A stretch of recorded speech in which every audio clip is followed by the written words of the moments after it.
Carnapper sa QC at Makati. Pati ang driver at dalawang pasahero ng pick-up na tinangay ng mga sospek sa QC, pinaghahanap pa rin. Ikwento mo, Romel Lopez.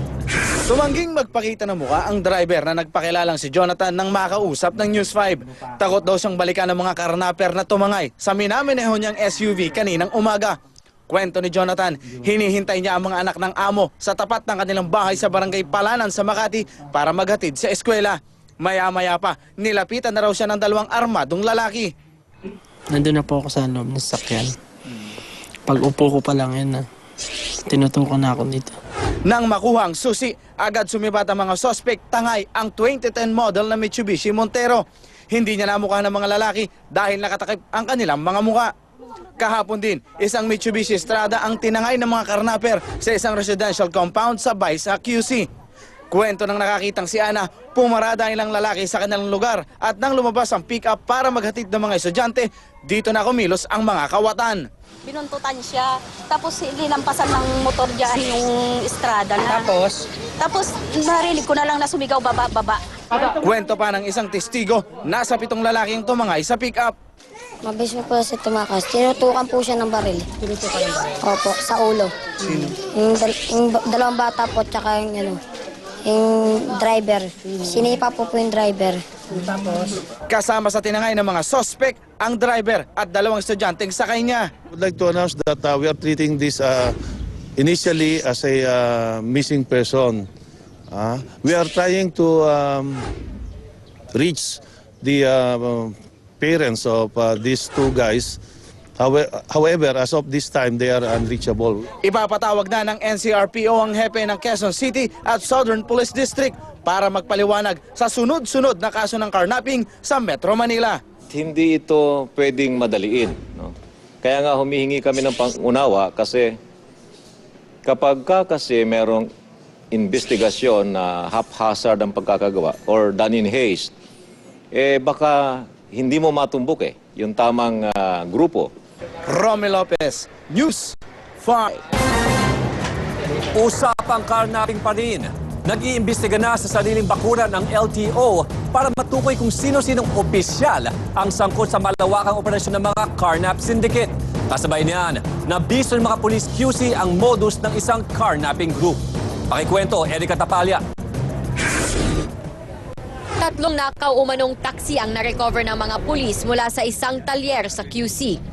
Kwento ng may-ari na si Ronaldo Mapanaw, pinagawa sa talyer ang mga sasakyan ng isang nagpakilalang Oliver Abyong. Lumapit sa akin yung si Oliver Abyong na magpapaayos ng ganito. Hindi ko na makakalain na ganyan pala aktibidades niyan. Lumapit sa akin, kumpleto naman yung mga papilis na pinapakita. Hinala ng mga otoridad. Pagkatapos nakawin ng taxi, dinadala ng mga carnapper ang sasakyan sa talyer para palitan ng plaka, baguhin ang pintura at i-duplicate ang prangkisa para magmukhang lehitimo. Kung ikaw naman ang may-ari ng taxi at nawawala, hindi mo na pag tumatakbo to, hindi mo na makikilala. Unless na ipatigil mo and then verify the chassis, verify the motors, vehicle and the interior part of the vehicle. Pinaghahanap na ng mga pulis si Abyong, pero hindi pa rin daw lusot ang may-ari ng talyer. Noong nakaraang linggo lang, 17 sasakyan din ang na-raid ng mga pulis mula sa sinasabing safe house ng Dominguez Group sa Pampanga. Isa-isa na raw sinulatan ni LTO Executive Director Redentor Reyes ang mga LTO District Office na nag-issue ng plaka ng 17 sasakyan. Mayroon na pong mga pangalan, papadala pa lang namin ng sulat yesterday. Hinihintay pa namin yung sagot ng mga concerned LTO district heads. Kapag natuklasang kinarnap ang mga ito, maaring magsilbi itong dagdag ebidensya laban kay Raymond Dominguez at sa mga carnapping case na kinakaharap niya. Erica Tapalya, News 5. Halos 50 truck ang nahuli sa unang araw ng pagpapatupad ng ban sa mga overloaded truck sa Metro Manila. Pero hirit ng mga driver, wala silang kaalam-alam na lumagpas sa timbang ang kanilang mga minamaneho. Edison Reyes, ikwento mo. Buenong mano sana ang pasada ni Mang Apolonio ngayong araw. Mula Divisoria, papuntang Tarlac. Pero naantala ang delivery niya ng mani nang parahin siya ng DPWH sa North Harbor sa Maynila. Overloaded daw kasi ang kanyang truck. Palusot ni Mang Apolonio. Hindi ko naman sir alam na overloaded to eh. Kasi yung ano lang sa akin, basta ibiyahe ito, babiyahe ko lang. Maya-maya pa, isa-isa ng pinara ng mga operatiba ang ibang truck. Unang araw ngayon ng overloaded truck ban sa Metro Manila. Pero alas 12 pa lang ng tanghali, 8 na agad ang nasampulan ng mga otoridad dito sa North Harbor.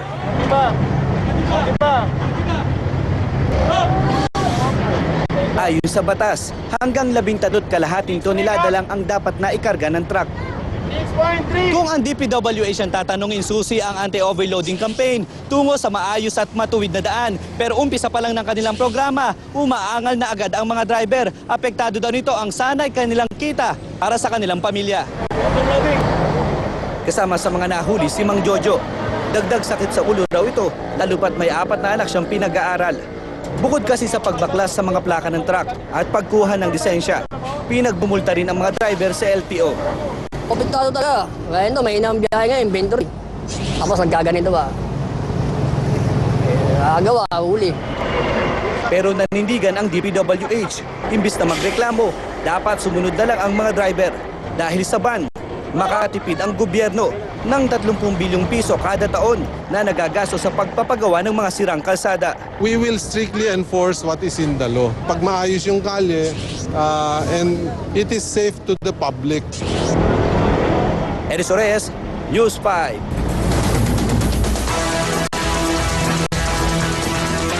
Nauwi sa sapakan ang demonstrasyon ng dalawang magkalabang partido sa India. Sa Japan, habang nag-aalboroto ang isang bulkan, binabayo naman ng winter storm ang ibang bahagi ng bansa at lalaking nahulog ng 1,000 talampakan sa isang bundok. Nakaligtas kaya? Yan at iba pa sa Action Abroad ni Naomi Dairi. Nagkagirian ang mga miyembro ng dalawang magkalabang partido sa Eastern India. Nagkatulakan, sipaan at pinagbabasag ang windshield ng mga kotse na magkabilang panig. Nagsimula ang away sa paglipat ng miyembro ng isang grupo sa karibal na partido matapos maboto bilang miyembro ng parliament. Tuloy pa rin ang pag-aalboroto ng bulkang Shinmo sa southern Japan. Nakunan pa itong tinatamaan ng kidlat habang sumasabog. Nagbabala ang mga otoridad anumang oras mula ngayon, posibleng magkaroon ng major eruption. Kaya naman pinalawig na sa 3 kilometers ang danger zone sa paligid ng bulkan. Lampas sa 600 mga residente na ang nasa evacuation centers ngayon.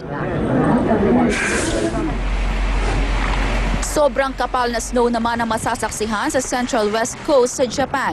Nagkabuhol-buhol ang trapiko at naantala ang serbisyo ng mga tren. Napilitan tuloy ang mga pasahero na sa loob na lang ng tren magpalipas ng gabi. Inaasahang lalala pa ang nararanasang snow sa mga susunod na araw. Matapos ang bagyo, tag-init naman ang hinaharap ngayon ng mga taga-Australia. Kaya ang mga beach, pati mga swimming pool, buhay na naman. Pero dahil inaasahang papalo sa 35 hanggang 40 degrees ang temperatura, nagpatupad na ng total fire ban ang mga otoridad.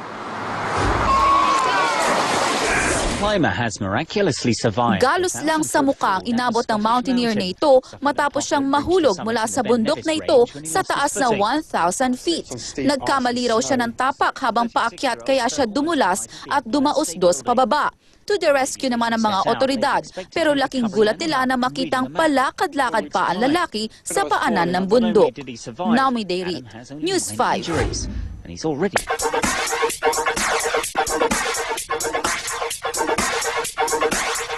Showbiz action tayo. Ngayong palapit na ang araw ng mga puso, ikinuwento ng komedyanang si Rufa May Quinto na mainit pa rin ang kanyang love life. Pero ang aktres na si Isabel Oli, maghahanap pa lang daw ng kadate. Malas naman ang actress host na si Ann Curtis. Nanakawan daw siya ng mamahaling singsing sa eroplano. MJ Marfori. Imitation is the best form of flattery, ika nga. Kaya naman tuwang-tuwa ang sexy at boobalicious na si Rufa May Quinto sa kanyang imitator na si Rufa May. Okay naman, at least masaya, mas maraming makulit. Yung mga friends ko nila. Pero, di syempre maiiwasang ikumpara ang dalawa. May kay nga ba si Rufa May na gayahin si Rufa May? Basta naman feel niya, why not? Diba? Yun naman ang importante. Aminado naman si Rufa May na booming ang kanyang love life ngayon. Talaga. Kasing booming ng lashes ko. Handa na kaya siyang ipakilala ang kanyang mystery man sa publiko? Si Mr. Guy, sa tamang panahon. Mag-birthday na rin niya. Mag-birthday na. Sa ngayon, pinaghahandaan ni Rufa ang dalawa niyang pelikula na 2. Kung love life ni Rufa May man ang sitwasyon ni Isabel Oli na super single and ready to mingle ngayon.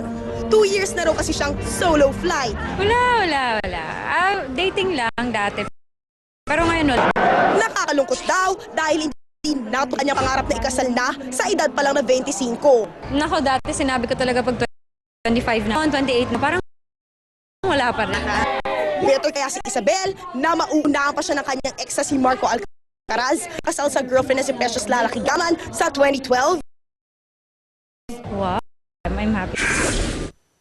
Dismayado naman ang actress-host na si Ann Curtis. Nikaw kasi $600 o 27,000 peso David Yurman amethyst ring ni Ann. Habang nakasakay sa eroplano ng Cathay Pacific, pabalik ng Maynila. Napansin na lang ni Ann na nawala ang singsing nang maiwan niyang kanyang bag sa kanyang upuan. Nang tinawag na nito sa security ng airlines, wala nang laman ng box na kinalalagyan ng singsing. Nag-sorry na ang Cathay Pacific kay Ann. Iniimbestigahan na rin ng airline ang insidente. MJ Marfori, News 5. At dahil bukas na ang batian ng Kung Hey Fat Choy, nagiging uso na naman ang paglalatag ng mga pampaswerte sa bahay. Di naman magpapahuli dyan ang kapatid nating si Mr. Fu. Laila Chikadora, ikwento mo. Bisperas na ng Chinese New Year bukas, kaya simula na naman ng paglalagay ng mga bilog na prutas sa mesa. Pineapple, pomegranate, that means shuha, orange, apple, banana, or grapes, or dragon fruit. And then, this one you put on top of your dining table. That means harvest, look like a harvest basket. You put on the dining table. It's important. Of course, don't forget to put 2 pieces of ang pao on your dining table so that you have a good luck. Pero ayon kay Feng Shui Master Joseph Chow, swerte rin ang saging at may tamang paraan kung paano ito ilagay sa mesa. Don't put like this, otherwise money cannot come. You have to open and facing out to the main entrance door. So, sabi ni Chow, ngayong Year of the Rabbit, mas madami ang mga aksidente sa kalsada. Disaster things might happen in natural disaster is a typhoon, flooding, aeroplane, car accident is very serious in this year. So I hope every one of you, if you are going to have appointment, please don't rush. You have to tahan to drive your car. Pero magiging bongga naman daw ang ekonomiya ng Pilipinas at lalago ang negosyo. Isa sa mga naniniwala sa mga tradisyong Chinese ay ang kapatid nating si Mr. Fu.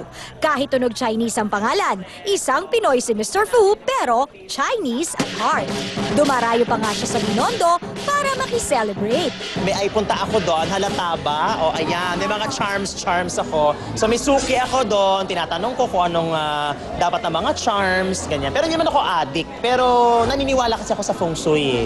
So, yun, sasama ako sa mga tradisyon, sa mga ganyan-ganyan, yung mga baw-baw, oo, ganyan, mga temple-temple, ganyan. So, tradisyon ko na yan. Ang kikay socialite naman na si Tessa Prieto Valdez, may mensahe para sa mga kapwa rabbit niya. For the rabbit, ang problema ng mga rabbit this year ay health. So, you have to take extra precaution talaga. Something extra vitamins, sleeping longer. I think even if it's our year, we have to parang take extra caution with our health. But we're still swerte. The pinaka-swerteng sign this year is ox. Supposed to be parang ox and as well as pig.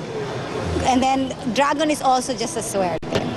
At yan ang latest action sa showbiz. Laila Chikadora, News 5. Susunod sa aksyon, dating auditor ng COA na si Heidi Mendoza may pasabog sa hearing ng Kamara sa kaso ng ex-AFP Controller Carlos Garcia. Kung ano yan, abangan. Bomb-sniffing dogs, biktima na nga rin ba ng mga nanloloko tungkol sa bomb threats? At samut-saring kwento tungkol sa baboy, abangan sa Makata Super Video.